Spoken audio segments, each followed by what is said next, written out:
अगर किसी भी चुनाव को समझना है तो जमीन की आवाज सुनना सबसे जरूरी है। ये सिर्फ पार्टियों या उम्मीदवारों की लड़ाई नहीं होती। ये कहानी है उस जमीन की, वहां के लोगों की, उनकी उम्मीदों और उनकी मुश्किलों की। आज हम इसी कहानी को समझने के लिए एक केस स्टडी के तौर पर झारखंड के लोहरदगा में उतरेंगे। तो ये सिर्फ एक सीट का विश्लेषण नहीं है, ये कोशिश है उन अनकही कहानियों को समझने की, उन लोगों की जिनका भरोसा जीतना भी है और निभाना भी है। ये कहानी है पीढ़ियों से चली आ रही गरीबी की, आदिवासी पहचान के संघर्ष की और उस रास्ते की जो एक चुनावी रणनीति से शुरू होकर सच्चे जमीनी शासन तक जाता है। देखिए, कोई भी पॉलिटिकल एनालिसिस जमीन को समझने से ही शुरू होता है। जैसे एक डॉक्टर मरीज का इलाज करने से पहले उसकी पूरी कहानी सुनता है, उसके लक्षणों को समझता है, ठीक उसी तरह हमें इस निर्वाचन क्षेत्र के मूल चरित्र को, इसकी आत्मा को समझना होगा। डेटा पर जाने से पहले लोगों की रोजमर्रा की जिंदगी को महसूस करना होगा। अब ये सिर्फ एक नंबर नहीं है, एक सरकारी टैग नहीं है। इस एक लाइन के पीछे हजारों परिवारों के संघर्ष की कहानी छुपी है। इसका मतलब है सीमित अवसर, चाहे वो शिक्षा हो, स्वास्थ्य हो या फिर रोजगार। इसका मतलब है कि यहाँ के नौजवानों को अपने भविष्य के लिए बाकियों से कहीं ज्यादा लड़ना पड़ता है। ये पिछड़ापन यहाँ की हवा में, पानी में, लोगों की बातों में महसूस होता है। ये जो लाइन है ना, इसके पीछे एक बहुत बड़ी सच्चाई छुपी है, मौसमी पलायन। जब अपनी ही जमीन पर गुजारे लायक काम न मिले तो लोग अपना घर, अपना गांव, सब कुछ छोड़कर शहरों के ईंट भट्टों या कंस्ट्रक्शन साइट्स पर जाने को मजबूर हो जाते हैं। ये सिर्फ पेट की मजबूरी नहीं है, ये अपनी जड़ों से उखड़ने का दर्द है जो हर साल न जाने कितने परिवारों को सहना पड़ता है। चलिए, जमीन की हकीकत को तो हमने महसूस किया, अब जरा उन आंकड़ों पर भी नजर डालते हैं जो इस इलाके की पॉलिटिकल सेहत के बारे में बताते हैं। आप इन्हें चुनावी डायग्नोसिस के वाइटल साइंस समझ सकते हैं। ये हमें बताते हैं कि सतह के नीचे क्या चल रहा है, लोगों का मूड कैसा है। 2005 में 51% से बढ़कर 2019 में 71% तक वोटिंग का पहुंचना, ये एक बहुत बड़ा संकेत है। ये सिर्फ आंकड़ों का उछाल नहीं, ये लोकतंत्र में लोगों के बढ़ते भरोसे का प्रतीक है। इसका मतलब साफ है, लोग अब चुप नहीं रहना चाहते। वो अपनी आवाज का इस्तेमाल करना चाहते हैं, वो बदलाव चाहते हैं और उन्हें उम्मीद है कि उनका एक वोट फर्क ला सकता है।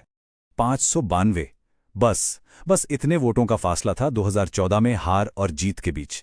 ये नंबर हमें बताता है कि यहाँ की राजनीति कितनी नाजुक है। यहाँ कोई बड़ी लहर काम नहीं करती, यहाँ एक एक वोटर से बनाया गया जमीनी रिश्ता काम आता है। जब जीत का अंतर इतना कम हो तो हर एक आवाज, हर एक शिकायत, सब कुछ मायने रखता है।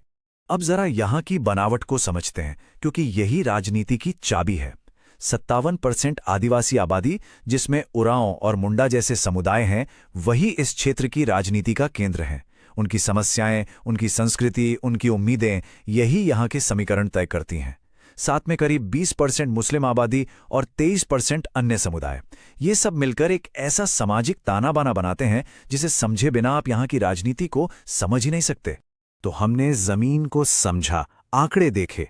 अब वक्त है निदान का, डायग्नोसिस का, यानी उन बुनियादी ताकतों का विश्लेषण जो यहाँ के राजनीतिक नतीजों को आकार देती हैं।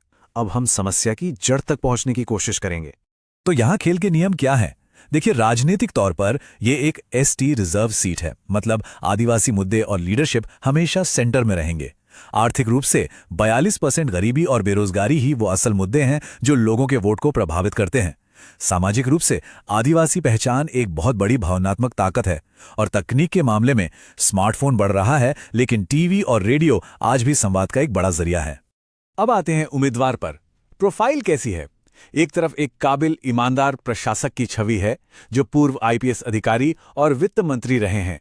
ये उनकी बहुत बड़ी ताकत है, लेकिन साथ ही एक धारणा ये भी है कि वो राजधानी में ज्यादा वक्त बिताते हैं और जमीन पर उनका काम कम दिखता है।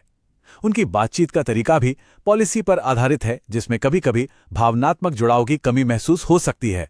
तो रणनीति साफ है, ईमानदारी और अनुभव को लोगों तक पहुंचाओ और साथ ही लोकल कनेक्शन को मजबूत करो।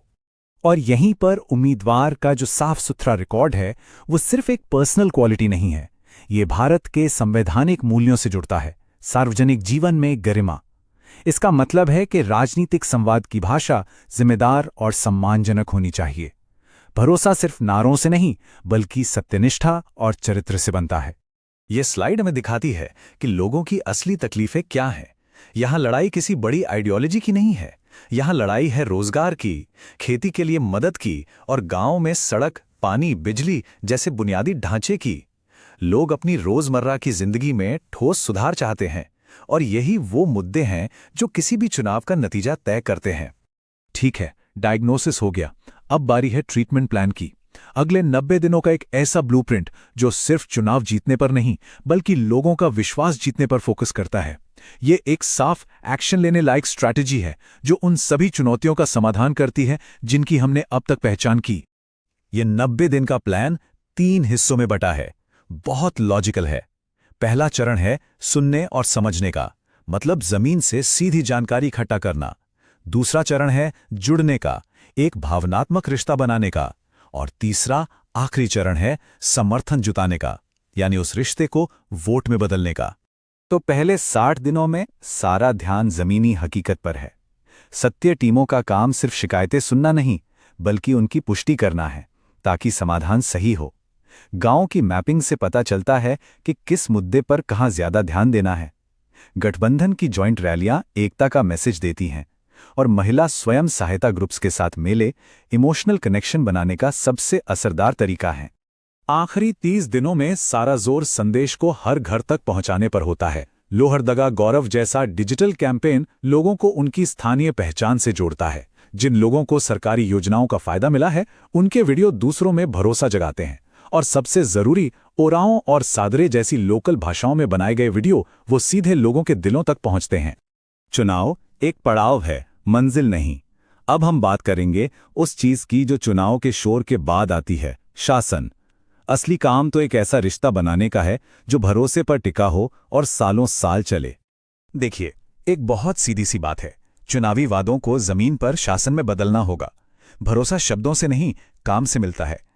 जब लोग देखते हैं कि कल किए गए वादे आज हकीकत बन रहे हैं, सड़क बन रही है, स्कूल में टीचर आ रहे हैं, अस्पताल में दवाइयां मिल रही हैं, तभी विश्वास का वो पुल मजबूत होता है। और ये हमें एक बहुत ही जरूरी भारतीय मूल्य की याद दिलाता है, सहमति। जैसे आज डेटा कानून में आपके डेटा के लिए आपकी सहमति जरूरी है, वैसे ही लोकतंत्र में शासन करने के लिए लोगों की सहमति रोज कमानी पड़ती है। एक जनादेश 5 साल का लाइसेंस नहीं है, ये एक भरोसा है जिसकी हर दिन हर फैसले से रक्षा करनी होती है। तो आखिर में हमें ये याद रखना होगा कि शासन कोई डेस्टिनेशन नहीं है जिसे एक बार पा लिया जाए। ये सेवा और जवाबदेही का एक न खत्म होने वाला सफर है। असली लीडरशिप चुनाव के नतीजों के बाद ही शुरू होती है। इसके लिए आपको परमानेंट सिस्टम बनाने पड़ते हैं जो लोगों की बात सुने और उनकी सेवा करें, तब भी जब कोई चुनाव ना हो। एक मजबूत शिकायत निवारण प्रणाली बनाना और ये साबित करना कि योजनाओं का लाभ सही व्यक्ति तक पहुंच रहा है, यही असली शासन है। तो हम आपको इसी सवाल के साथ छोड़े जा रहे हैं, क्या एक राजनीतिक जनादेश सफर का अंत है या ये शासन के असली काम की शुरुआत है? अगर आप एक जन केंद्रित नेता बनना चाहते हैं और अपने निर्वाचन क्षेत्र का उत्थान करना चाहते हैं तो blueprintstrategies.ai से mgr@blueprintstrategies.ai पर संपर्क करें या 0800-4204-1602 पर कॉल करें। राजनीति से परे उद्देश्य।